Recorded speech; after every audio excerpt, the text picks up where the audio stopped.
Assalamualaikum warahmatullahi wabarakatuh. Jumpa lagi dengan Kayul pada video pembelajaran ilmu-ilmu ILPA.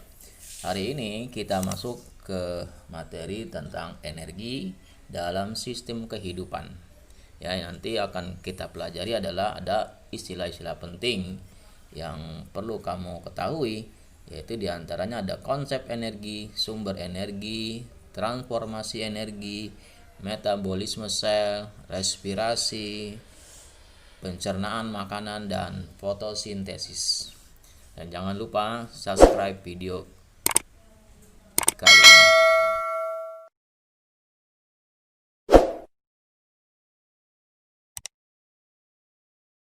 ini.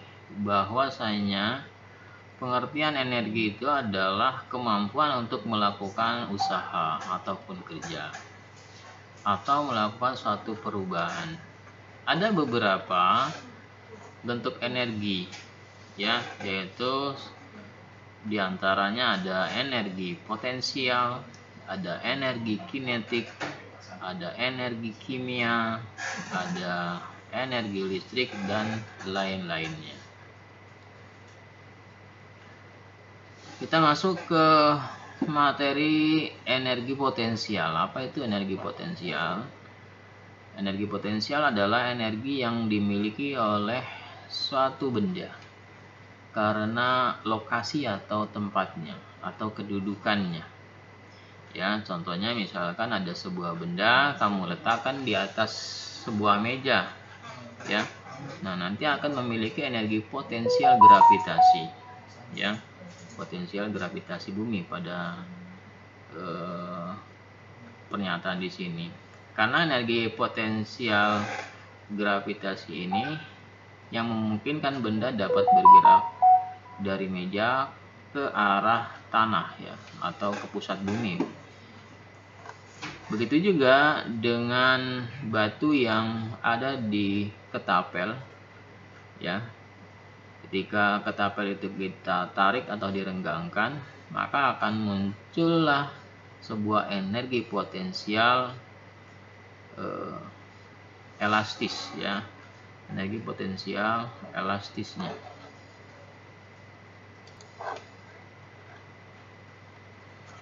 Nah, ini bisa dilihat dari gambar, ya. Pada gambar 54 ini ada sebuah buah yang jatuh dari pohonnya. Nah, kegiatan ini menjelaskan ada 3 bentuk energi.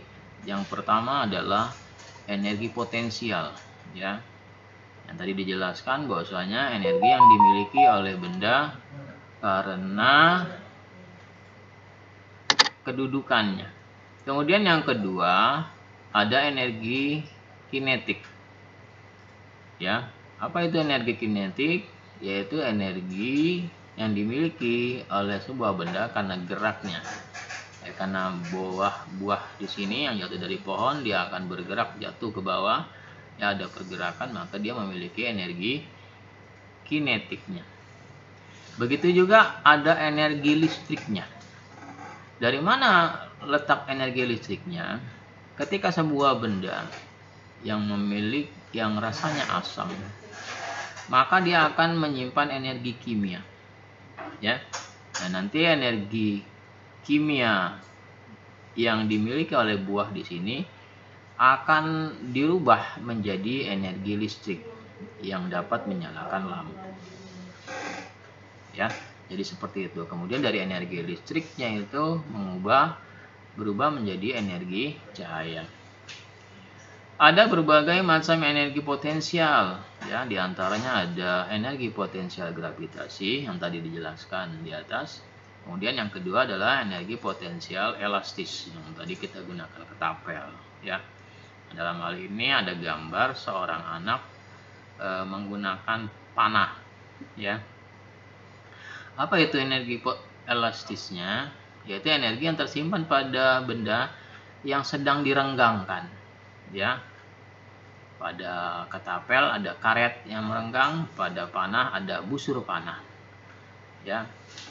Atau ditekan, misalkan pada per, Nah, jadi seperti itu. Sementara energi kimia pada makanan, yaitu yang terkandung pada suatu zat, di mana makanan memiliki energi kimia, sehingga orang yang makan akan memiliki energi untuk beraktivitas. Ya, contoh lain daripada energi kimia adalah bensin yang mengandung energi kimia, sehingga dapat digunakan untuk menggerakkan mesin. Energi listrik yaitu energi yang dimiliki oleh muatan listrik dan arus listrik. Energi ini banyak digunakan karena mudah diubah menjadi bentuk energi lain. Ya, setiap materi yang berpindah atau bergerak memiliki bentuk energi yang disebut dengan energi kinetik, ya, atau energi gerak. Objek bergerak melakukan kerja dengan cara menggerakkan benda lain. Ya, pemain biliar dia akan menggerakkan tongkat biliarnya untuk mendorong benda. Selanjutnya, bola yang bergerak akan menggerakkan bola lain. Begitu pula dengan air yang mengalir melalui suatu bendungan akan menggerakkan turbin. Ketika kamu naik sepeda, kontraksi otot kami akan mendorong pedal sepeda. Jadi energi kinetik dapat disimpulkan sebagai berikut, yaitu bentuk energi ketika suatu materi berpindah atau bergerak. Sekarang kita masuk kepada berbagai sumber energi, ya, yaitu segala sesuatu yang menghasilkan energi. Di antaranya apa aja? Ya, panas matahari yang digunakan untuk memanaskan air adalah sumber energi. Begitu juga dengan spiritus yang digunakan sebagai bahan bakar adalah sumber energi. Listrik dan arang yang dibakar untuk memanaskan setrika merupakan sumber energi. Ya, energi memegang peranan yang penting bagi kehidupan manusia. Semua aktivitas kehidupan manusia memerlukan energi. Di sini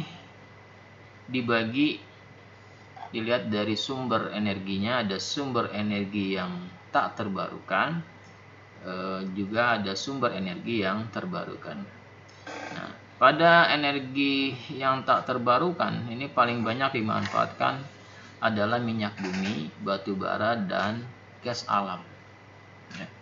Nah, ketiganya digunakan untuk kehidupan sehari-hari, yaitu pada industri untuk membangkit listrik maupun transportasi. Berdasarkan hasil perhitungan para ahli, minyak bumi itu perkiraan habisnya sekitar 30 tahun lagi.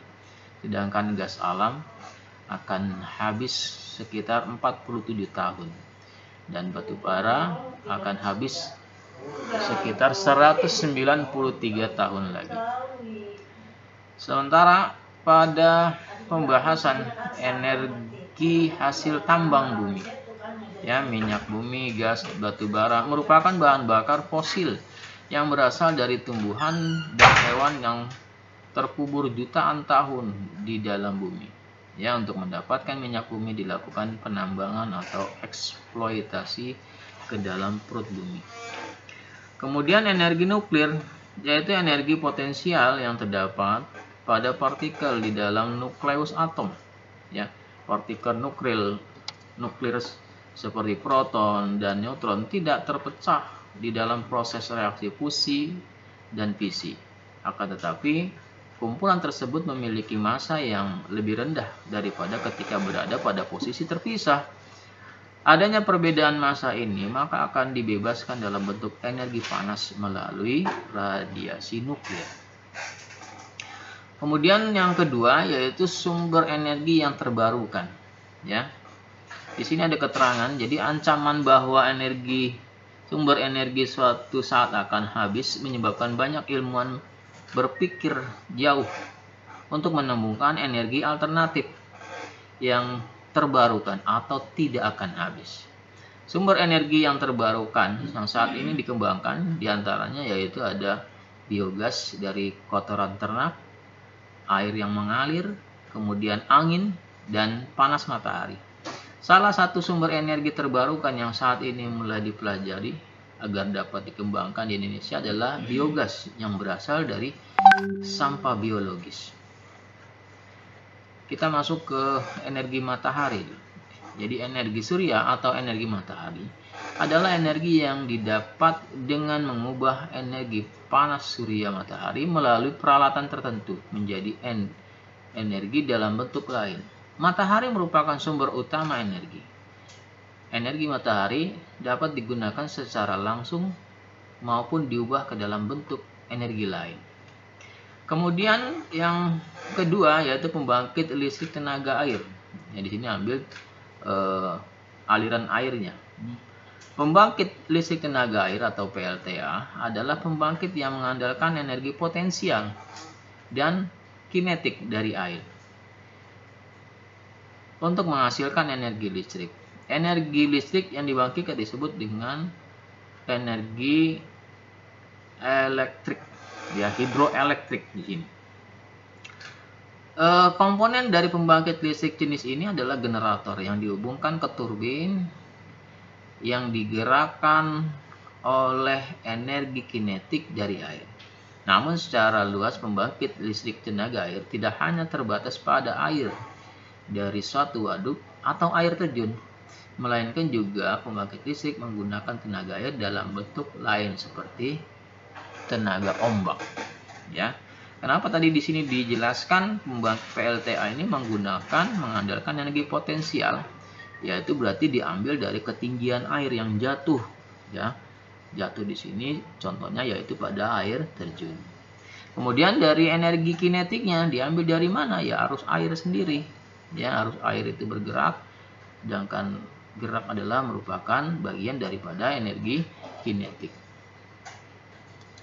Kemudian yang ketiga yaitu energi angin. Ya, energi angin ini memanfaatkan tenaga angin dengan menggunakan kincir angin untuk diubah menjadi energi listrik atau bentuk energi lain.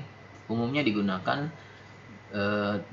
dalam ladang angin dalam skala besar untuk menyediakan listrik di lokasi yang terisolir. Kemudian yang keempat ada energi tidal. Apa itu energi tidal? Itu merupakan energi yang memanfaatkan pasang surutnya air yang sering disebut juga dengan energi pasang surut. Jika dibandingkan dengan energi angin dan energi matahari, energi tidal memiliki sejumlah keunggulan. Ya, keunggulan tersebut antara lain memiliki aliran energi yang lebih pasti, mudah diprediksi, lebih hemat ruang, dan tidak membutuhkan teknologi konversi yang rumit. Kelemahan energi ini adalah membutuhkan alat konversi yang andal yang mampu bertahan dengan kondisi lingkungan laut yang keras karena tingginya tingkat korosi dan kuatnya arus laut. Setelah belajar tentang bentuk-bentuk energi, coba kita lihat dari gambar yang ada di bawah ini. Baik, kita lanjut kepada makanan sebagai sumber energi. Ya, jadi makanan itu merupakan sumber energi bagi tubuh manusia. Fungsinya untuk berolahraga, belajar, dan melakukan aktivitas lainnya. Ya, berikut beberapa kandungan bahan kimia yang terdapat dalam makanan yang dapat digunakan sebagai sumber energi bagi tubuh manusia. Ya, makanan diperlukan oleh tubuh sebagai sumber energi. Dengan asupan makanan baik dan cukup kamu dapat melakukan berbagai aktivitas sehari-hari. Jadi ada beberapa zat makanan yang berperan sebagai sumber energi, diantaranya yaitu ada karbohidrat, ada protein, dan lemak.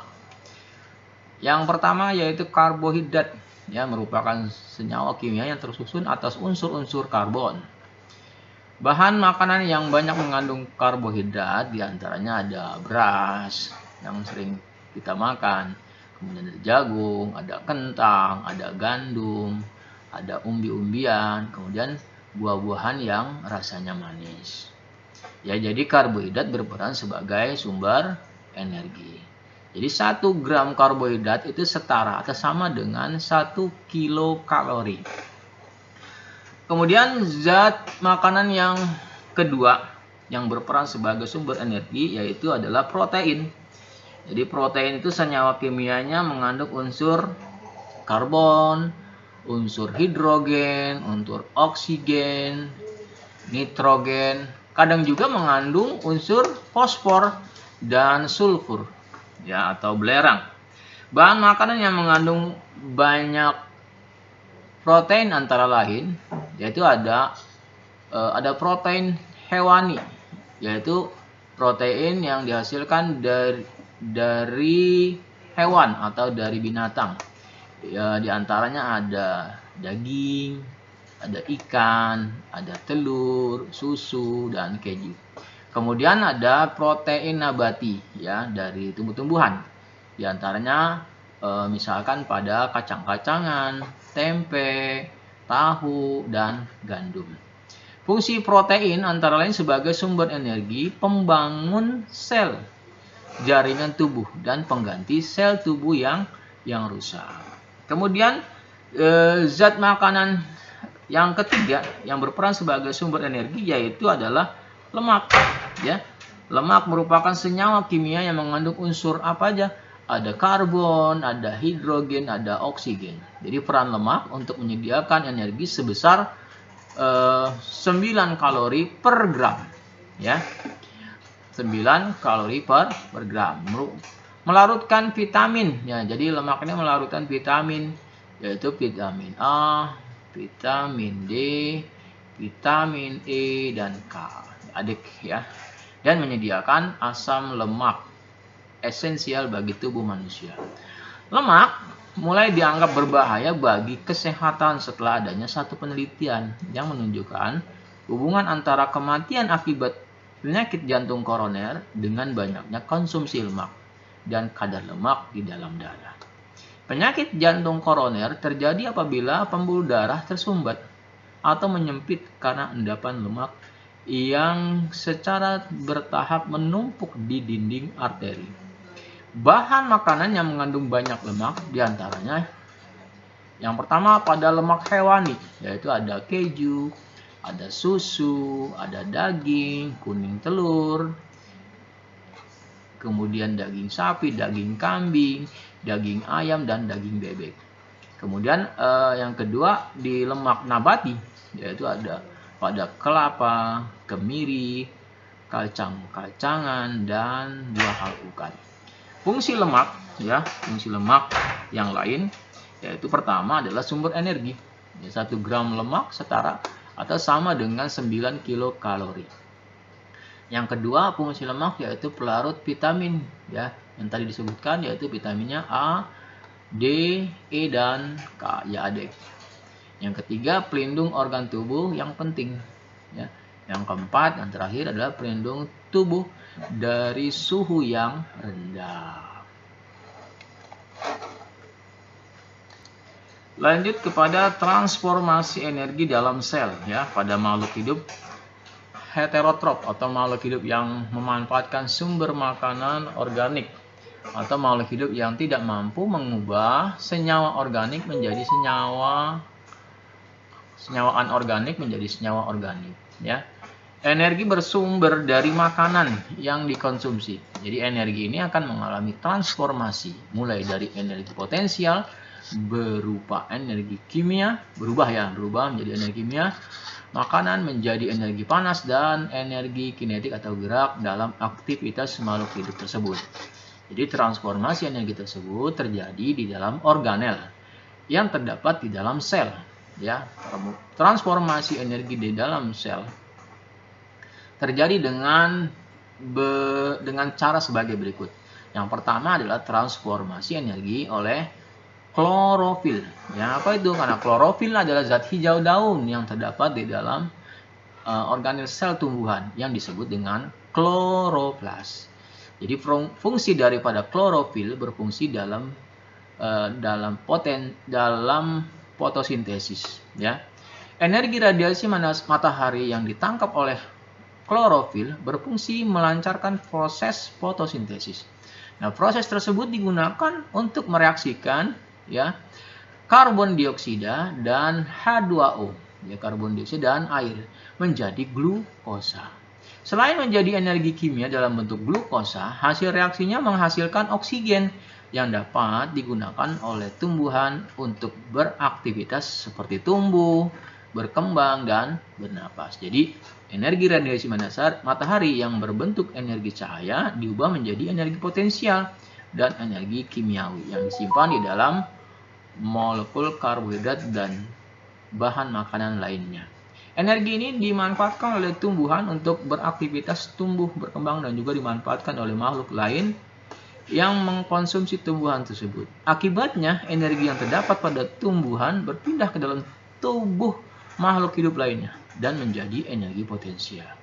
Di dalam tubuh makhluk hidup ini, energi akan ditransformasikan kembali.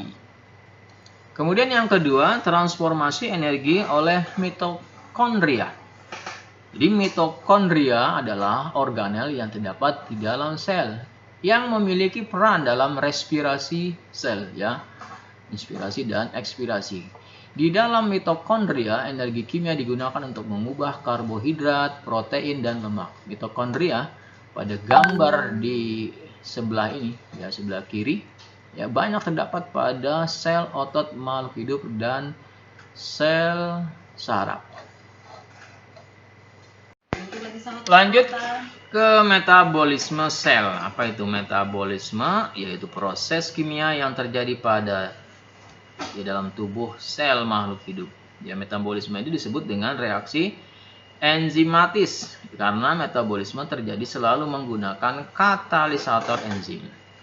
Metabolisme terdiri atas dua reaksi, pembentukan atau, ya, sintesis dan anabolisme seperti fotosintesis, dan reaksi penguraian yaitu katabolisme seperti respirasi. Enzim mengarahkan aliran materi melalui jalur-jalur metabolisme dengan cara mempercepat tahapan reaksi secara selektif. Ya. Yang pertama yaitu fotosintesis, ya, merupakan perubahan energi cahaya menjadi energi kimia dalam bentuk glukosa. Ya, sumber energi cahaya alami adalah matahari yang memiliki spektrum cahaya tampak dari ungu sampai merah, inframerah, dan ultraungu tidak digunakan dalam proses fotosintesis.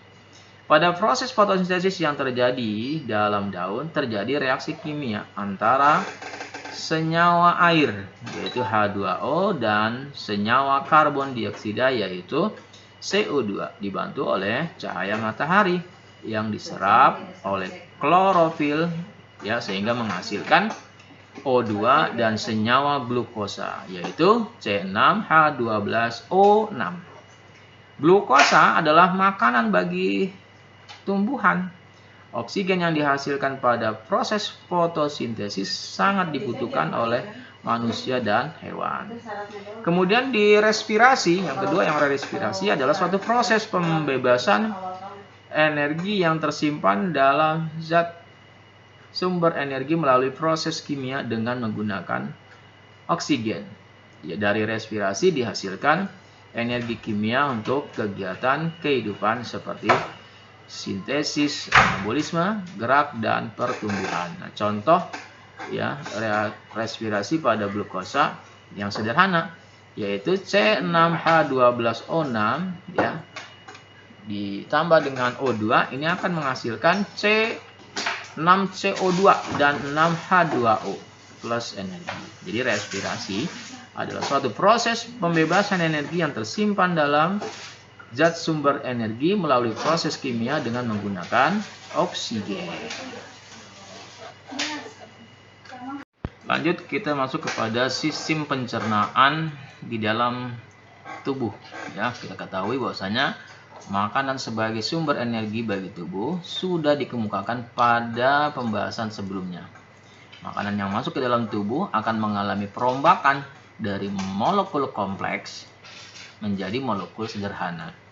Ya, apa itu molekul kompleks? Ya, kompleks itu agak dikatakan susah, ya, jadi berubah menjadi molekul yang sangat mudah.